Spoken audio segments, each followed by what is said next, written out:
మీ కెరియర్లో ఒక సంఘటనలో ఒక రేట్ చేసినప్పుడు ఆ అపార్ట్మెంట్లో కానీ ఆ ఇంట్లో కానీ ఒక 300 మంది అమ్మాయిలని వాటి చేసేయడం కేసు ఉంది. అవును. ఒకసారి ఆ కేసు గురించి. ఇది అంటే ఇనీషియల్ డేస్లో జరిగిందండి.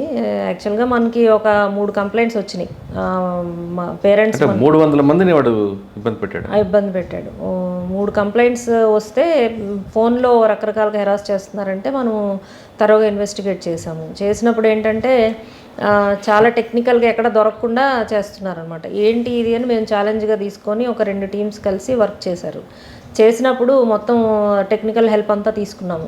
అందరి సైబర్ క్రైమ్స్ అందరి హెల్ప్ తీసుకొని అనలైజ్ చేసినప్పుడు ఆఖరికి మనకు అర్థమైంది ఏంటి అని అంటే 10th క్లాస్ ఇంటర్ చదివే పిల్లల్ని వాళ్ళ నంబర్స్కి కాల్స్ చేసి హెరాస్ చేస్తున్నారు అనేది ఐడెంటిఫై అయింది. ఇంకా షాకింగ్ ఏంటంటే మనం ఇన్వెస్టిగేట్ చేసే ముందు ఒకే వ్యక్తి ఇవన్నీ చేస్తున్నాడు అనేది మనకి అర్థమైంది అనమాట. ఇంకా డీప్గా వెళ్ళేకుంది. తర్వాత ఎనాలిసిస్ మొత్తం అంతా చేసిన తర్వాత ఎట్టకేళ్ళకి after a month long thorough investigation technical help తర్వాత వాడు ఉన్న ఇంటిని సరౌండ్ చేసి మన టీము రెడ్ హ్యాండెడ్గా పట్టుకోవడం జరిగింది. సో రూమ్లోకి వెళ్ళి చూసినప్పుడు ఏంటంటే ఒక పర్సన్ ఉన్నాడు. అతని దగ్గర రకరకాల సిమ్ కార్డ్స్ డిఫరెంట్ సర్వీస్ ప్రొవైడర్స్వి మొబైల్స్ ఒక 30+ మొబైల్స్ ఉన్నాయి. అట్లాగే రిజిస్టర్స్ ఇవన్నీ కూడా ఉన్నాయన్నమాట.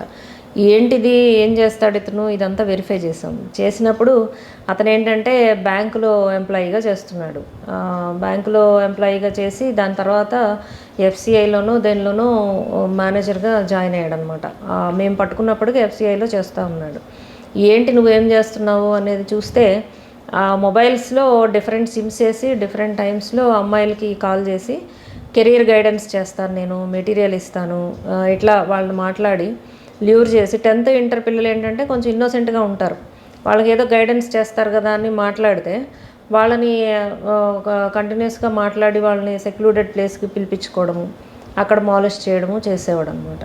ఈ అమ్మాయిలుకి చెప్పలేరు, భయం, నువ్వు ఎందుకు వెళ్ళావంటారు, నువ్వు ఎందుకు మాట్లాడేవంటారు. పేరెంట్స్ ఎవరికి చెప్పలేక వాళ్ళు ఏం చేయలేక హెల్ప్లెస్గా ఉండిపోయేవాళ్ళు. సో ఇట్లా వీడు చాలామంది అమ్మాయిల్ని చేశాడు. మనకు అది ఎలా తెలిసిందంటే అక్కడ రిజిస్టర్స్ అన్నీ ఉన్నాయన్నమాట. అవి చూసినప్పుడు కొన్ని 100,000 మంది పేర్లు ఉన్నాయి. పేర్లు, డేట్స్, ఐడీస్ అన్నీ ఉన్నాయన్నమాట.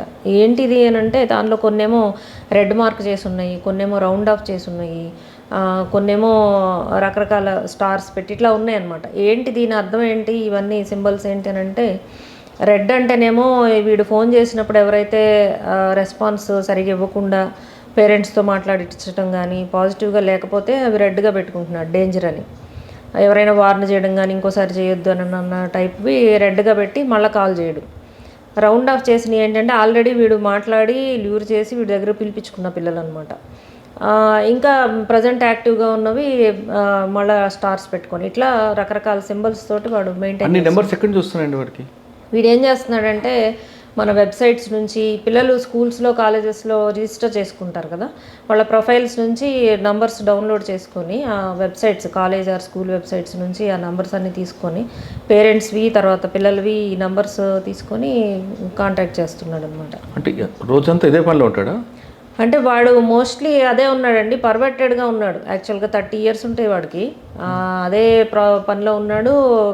మనం పట్టుకొని వెరిఫై చేసినప్పుడు ఏంటంటే మనకి ఇచ్చిన 3 కంప్లైంట్సే కాకుండా కొన్ని 100 మంది ఉన్నారు విక్టిమ్స్. వీళ్ళని మనం మోటివేట్ చేసి కంప్లైంట్ తీసుకోవడానికి ప్రయత్నం చేసాం. ఒక 5 కేసులు అయితే కంప్లైంట్స్ వచ్చి ఇచ్చారు. మిగిలిన దానిలో వాళ్ళు ఏంటంటే ఇప్పుడు ఇంకేమో వద్దండి, మాకు ఆల్రెడీ అయిపోయింది, మళ్ళీ మేము వచ్చి పోలీస్ స్టేషన్కి రాలేము అన్నట్టు చాలామంది ముందుకు రాలేదు. ఆల్రెడీ పనిష్మెంట్ వచ్చింది కదా, మీరు బుక్ చేశారు కదా కేసు అన్నట్టు. అంటే వాడి మీద ఏ సెక్షన్స్ పెట్టారండి? వాడి మీద మనము POCSO act, 354D, IT act ఇవన్నీ పెట్టడమే కాకుండా 5 FIRs అయినాయండి. దాని మీద PD యాక్ట్ కూడా పెట్టడం జరిగింది. కానీ ఎక్కడ కూడా 376 లేదు. 376 కూడా ఉంది.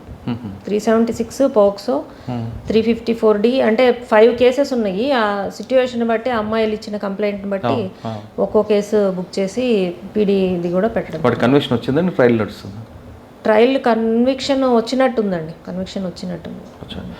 ఇది కాకుండా ఎకనామిక్ ఎఫెక్ట్స్లో కరక్కాయ్ వాడి గురించి చెప్పండి. కరక్కాయ మీకు తెలిసిందే.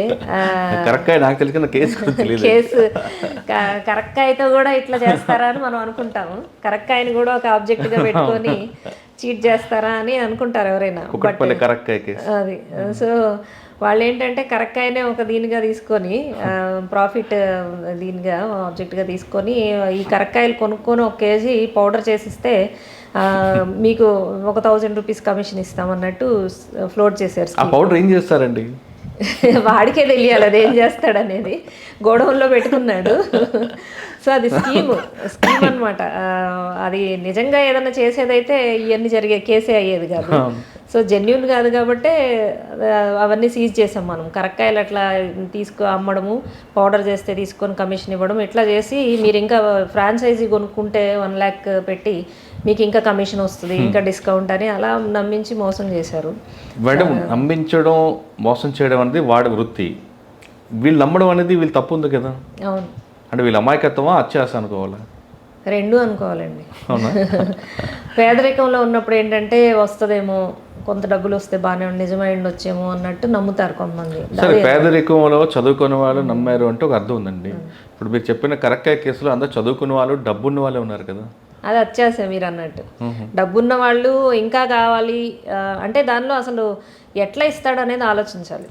రీజను ఎందుకు ఇస్తాడు, తక్కువ టైంలో ఎక్కువ డబ్బులు ఎందుకు ఇస్తాడు, ఎవరైనా ఊరకనే డబ్బులు ఎందుకు ఇస్తారు. బ్యాంకులు ప్లస్ ఇప్పుడు ఫర్ ఎగ్జాంపుల్ పోస్ట్ ఆఫీస్లో మనకి ఇంతకుముందు డబ్బులు అవుతాయి 5 yearsలో అనేవాళ్ళు. అవన్నీ తీసేసి వీడు ఎక్కడి నుంచి తెచ్చిస్తాడు డబ్బులు? అది ఆ లాజిక్ అనేది చిన్న లాజిక్ ఆలోచిస్తే ఎవరు మోసపోరు. అది ఆలోచించకుండా ప్రజలు ఏంటంటే వాడు అట్రాక్టివ్ అడ్వర్టైజ్మెంట్స్కి ఇవన్నిటికీ చూసి నమ్మేసి మోసపోయారు. ఎంతండి మొత్తం ప్రాపర్టీ? అది 3 crores చీట్ చేశాడండి మొత్తం. ఎంతమంది కంప్లైంట్? 426 మెంబర్స్ని చీట్ చేశాడు. సో వాళ్ళందరూ కొనుక్కున్నారు ఈ కరక్కాయలు. ఫ్రాంచైజీలు కూడా కొనుక్కున్నారు. కొనుక్కొని పౌడర్ చేసి చూస్తే అక్కడ ఎవరు లేరు, వెళ్ళి చూస్తే డబ్బులు రాలేదు. సో దాంతో ఏంటంటే కంప్లైంట్ ఎఫ్ఐఆర్ అయింది, అరెస్ట్ అయ్యారు. మొత్తం అయిన తర్వాత మనము ఈఓడబ్ల్యూలో ఏంటంటే డిపాజిటర్స్ యాక్ట్ పెట్టాము. దాని ప్రకారము వాడి ప్రాపర్టీస్ ఐడెంటిఫై చేసి అవి సీజ్ చేయడం జరిగిందనమాట. సీజ్ చేసిన తర్వాత గవర్నమెంట్ ప్రపోజల్ పంపించి అవన్నీ కూడా ఆక్షన్ చేయడానికి పర్మిషన్ తీసుకొని ఆక్షన్ చేయడం, ఆన్లైన్ ఆక్షన్ కండక్ట్ చేశాము. వెహికల్స్, తర్వాత గోల్డ్, తర్వాత వాళ్ళ అకౌంట్స్లో ఉన్న మనీ, ఇవన్నీ కూడా ఆక్షన్ ప్రాసెస్ ద్వారా మొత్తం అమౌంట్ దాదాపు మనకి 78 lakhs దాకా వచ్చిందనమాట. సో అదన్నీ కూడా ఒక 281 members ఐడెంటిఫై అయ్యారు. మనము విక్టిమ్స్కి డిస్బర్స్ చేయడానికి వాళ్ళని వెరిఫికేషన్ ఒకటి చేయాల్సి ఉంటుంది, కేవైసీ. వాళ్ళు నిజంగా ఎంత ఇన్వెస్ట్ చేశారు, దానికి ప్రూఫ్ ఏంటి, ఇవన్నీ కూడా వెరిఫై చేసి ఒక చార్టర్డ్ అకౌంటెంట్, ఒక ఆక్షన్ కమిటీ ఉంటుందన్నమాట. సో కమిటీ కంట్రోల్లో కాంపిటెంట్ అథారిటీ సిపి గారు ఉంటారు. తర్వాత ఒక జ్యుడిషియల్ ఆఫీసర్ ఉంటారు, రిటైర్డ్ జడ్జి అనమాట. తర్వాత ఇంకా ఆఫీసర్స్ ఉంటారు. అందరు కలిసి కమిటీ మీటింగ్స్ కండక్ట్ చేసి విక్టిమ్స్ ఎవరు, ప్రాపర్టీస్ ఏంటి, ఆక్షన్ ఎట్లా చేశాము, ఎంత అమౌంట్ వచ్చింది, దాన్ని ఎలా పంచాలి, ఇదంతా డిసైడ్ చేసి ఇవ్వడం జరిగిందండి. అంటే ఏ పర్సంటేజ్ ఇచ్చారంటే 1 lakh పెట్టాను అనుకుంటే నాకు ఎంత వస్తుంది? మనకి ఆక్షన్ మీద వచ్చిన అమౌంట్ని బట్టి ప్రోరాటా బేసిస్ అంటాం కదా. మనకి నష్టపోయింది 2 కోట్లు అయితే ఆక్షన్ మీద వచ్చింది 1 కోటి వచ్చింది అనుకోండి, అప్పుడు మీకు 50% వచ్చినట్టు. అట్లా మీరు ఇన్వెస్ట్ చేసింది 100% అయితే ఎవరు ఇవ్వలేరు. సో ఉన్న ఆస్తులనే మనం వేలు వేయగలము.